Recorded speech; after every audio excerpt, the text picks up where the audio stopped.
Hey everyone, my name is Andrew, and today we're going to go over two of the 12-volt coolers that I have.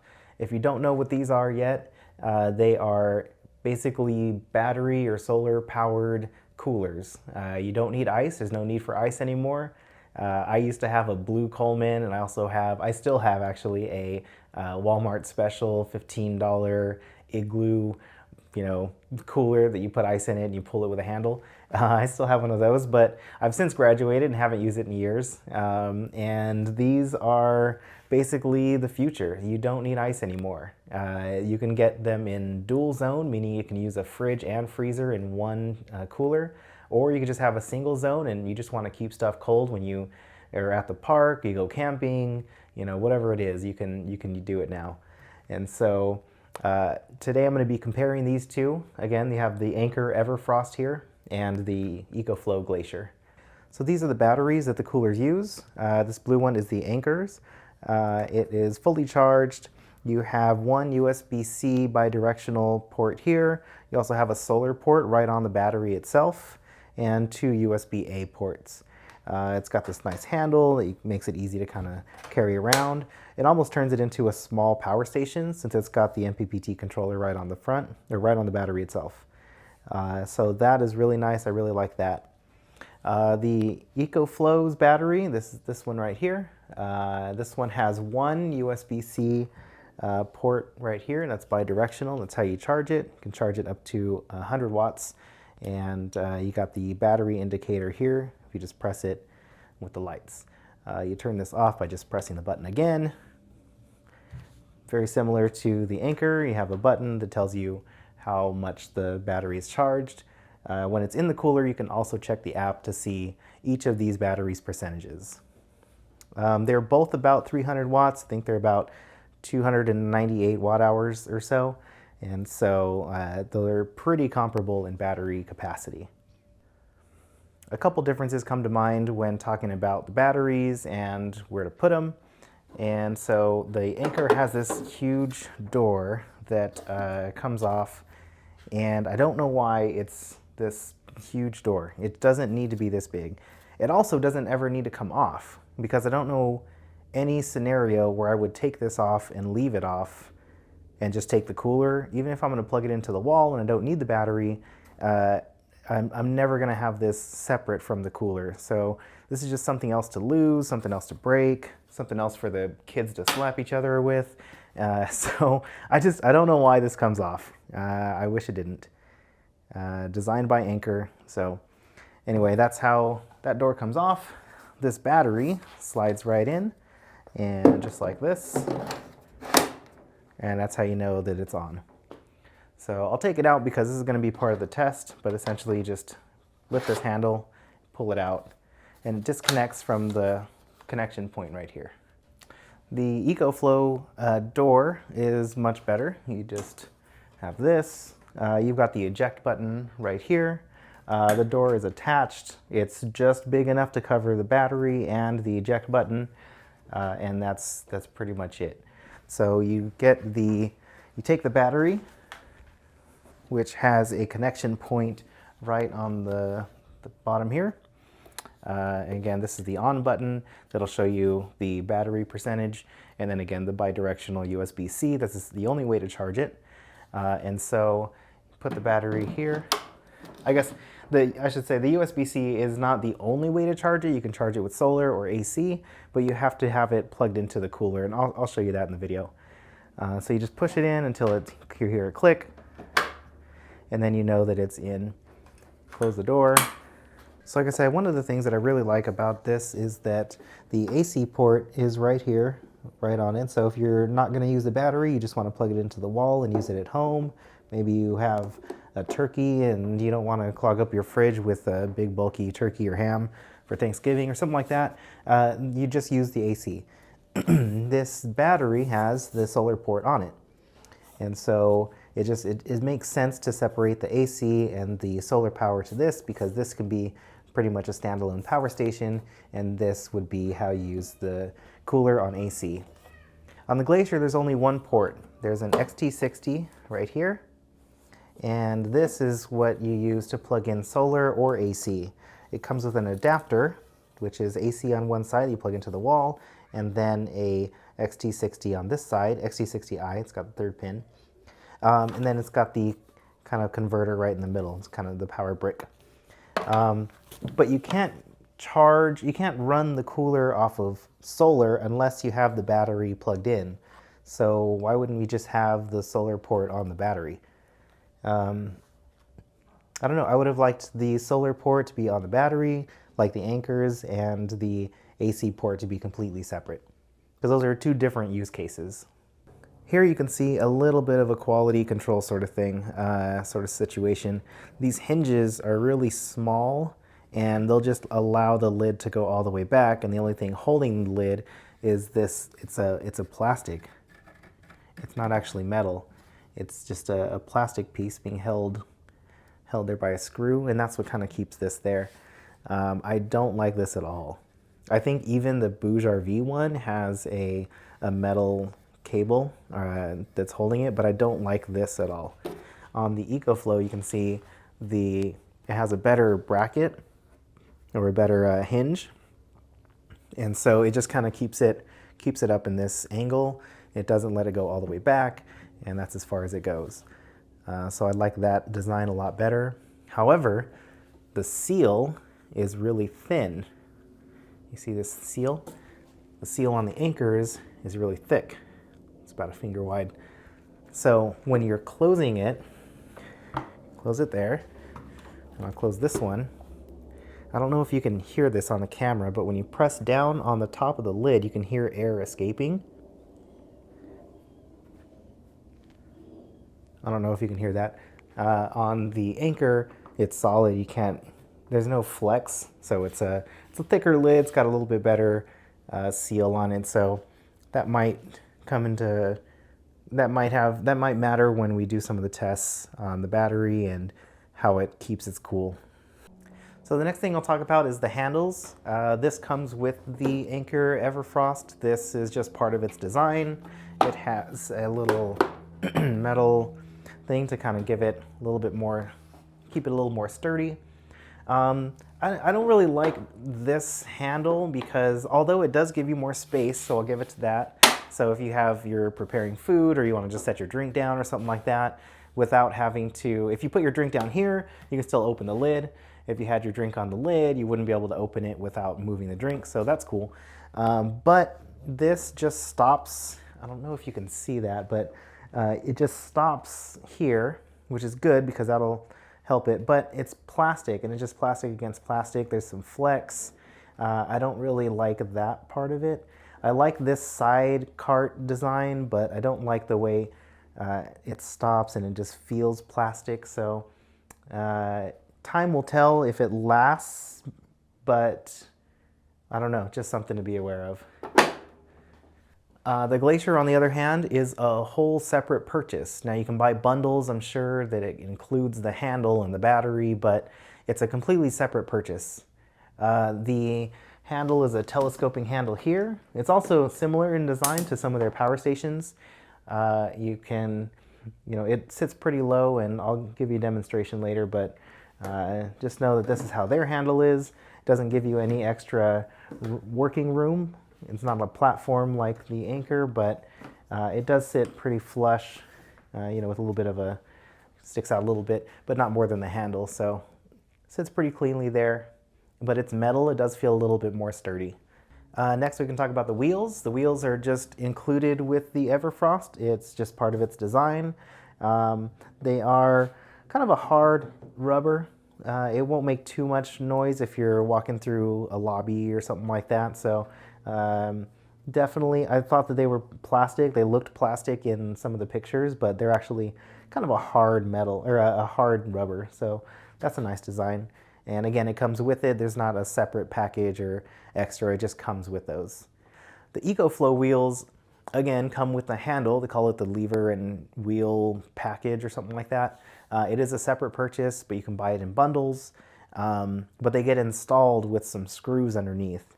Now the wheels do seem a lot more premium. The package that it comes with is really nicely packaged, but it is a separate purchase, and it's, again, hard rubber. So yeah, they're not going to be too It almost feels like a skate wheel, like if you had like a rollerblade or something. It's a little bigger, I guess. But the one thing I'll say is that these stick out like a rocket ship, right? So they go past the handle, so increasing the footprint of the Glacier. I would have liked these to be a little more sunken in. Obviously, I would have liked it to come with the cooler as opposed to a separate purchase, but it does add to the footprint with them sticking out, so you have to be aware that they're there. All right, so one elephant in the room. This is the bread and butter to EcoFlow's Glacier. It is the ice maker. I don't use it as often as I thought I would, but I do use it often. I don't use it semi-often. With these iceless coolers, you don't use ice. So if you're gonna have a drink and you want to have ice in it, or maybe you took it camping, you didn't have room in your cooler for some of the drinks and you have them separate and now you wanna cool them down with some ice, you can just make ice. The estimated time is about 19 to 12 minutes, depending on the temperature of the water before you start making ice. But you just press this and it opens. You get a little tray that comes out. They're actually ice bullets. They form around these metal rods inside of here, and that's how it's made. So that is really cool. I think it won some awards at CES when it first came out. So this is inside of the Anker EverFrost. I've got a water bottle here just for, for getting a good idea of how big it actually is inside. I'll be filling up both of these to kind of show you the difference between the 33 liter that is the Anker and 38 liter that is the Glacier. And so I've got a temperature probe down here for the test that I'm going to do later. But just letting you know, this is what the inside looks like of the 33 liter right there.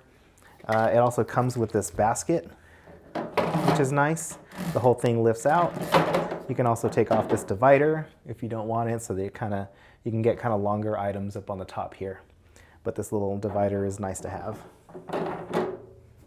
This is the inside of the Glacier. Again, I have a bottle here just for size comparison. It comes with one wire crate here, and so you only get one on the fridge side, or the larger side, doesn't have to be the fridge. Both units, by the way, have a light, so when you open the lid in the dark, you'll be able to see what you're doing. But this has one basket here, whereas the Anker has one larger one that covers both compartments. The cool thing about the Glacier is that it is a selectable dual zone. What that means is that you can take the lid that I have up here, and it's got a magnet at the bottom so it knows when this is inserted, and you can use it as a fridge or freezer, or both. You can have it set the temperature independently, so you can have it colder on this side to be a freezer and this side to be a fridge, or you can remove this or set them both the same temperature. It's up to you, however you configure that. One thing that stands out in terms of the lid storage or the divider storage is that some of the other brands like, I don't know, Iceco and Dometic or whatever, they have dividers on their selectable dual zones. But when you take it out, you don't have anywhere to put this, right? So you just lose it, use it as a cutting board or whatever, toss it in your truck. Glacier has this compartment right on the top. So it actually adds to the insulation of the lid, as well as a good storage place to keep your lid. All right, so next we'll check out the screens and the buttons. The Anker does seem a little less refined. It's got a little bit of I don't want to say a little bit of a cheaper feel for the screen and the buttons and the controls. All you get is this screen with this and the buttons to adjust the temperature on and some settings. So if you hit the setting, you can set what the temperature you're going to want to set, which I'm going to have it at 39 because that's how I'm going to run my test later. And the power button here.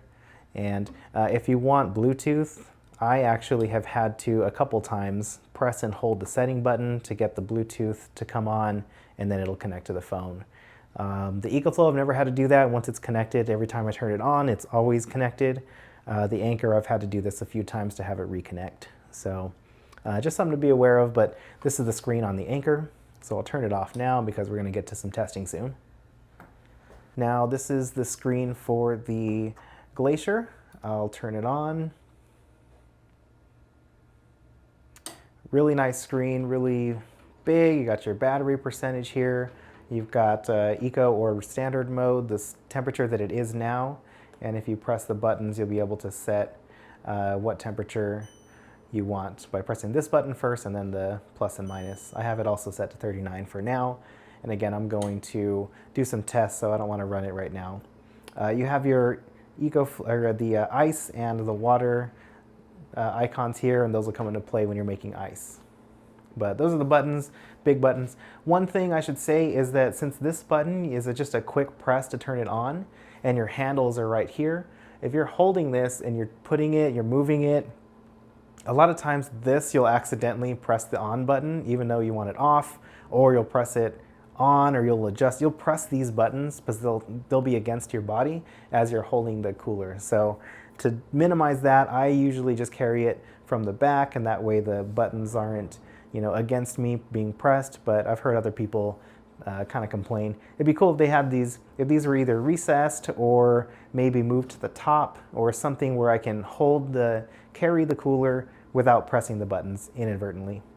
So I'll turn this off for now, which is a long press. And you'll see that it turns off.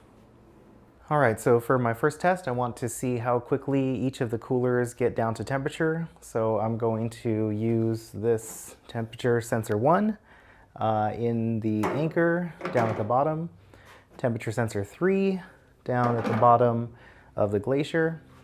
Close up their lids. Each battery has been charged to 100%, and I've got a timer here on my laptop and each temperature here. So the top one is going to be Anker, which is, again, they all read the same temperature and the same humidity.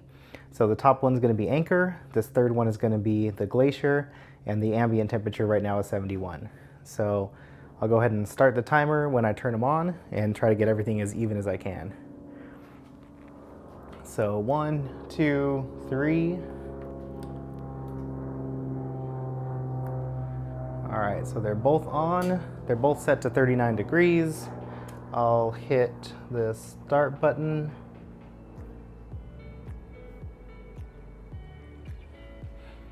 And we will see how long it takes for them to get down to 39 degrees.